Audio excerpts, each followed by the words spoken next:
Can you find this missing angle without using a protractor? You're given just 35 degrees, 53 degrees, and two parallel lines, but the answer is hidden in the geometry. Let's solve it step by step. First, look carefully at the figure.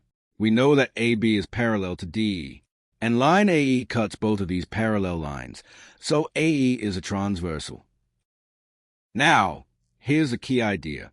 The angle BAC, which is 35 degrees, and the angle AED are alternate interior angles.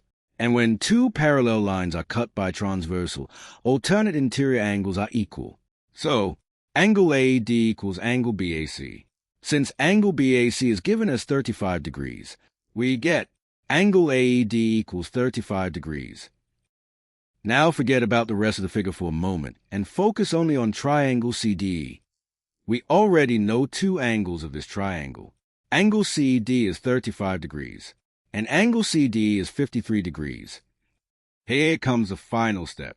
We know that the sum of the three interior angles of any triangle is 180 degrees.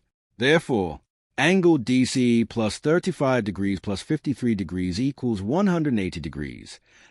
So, angle DCE equals 180 minus 35 minus 53, which gives us 92 degrees. And there's our answer. Angle DCE equals 92 degrees. So remember the trick. Parallel lines, alternate interior angles, triangle angle sum. That's all you need to crack this problem.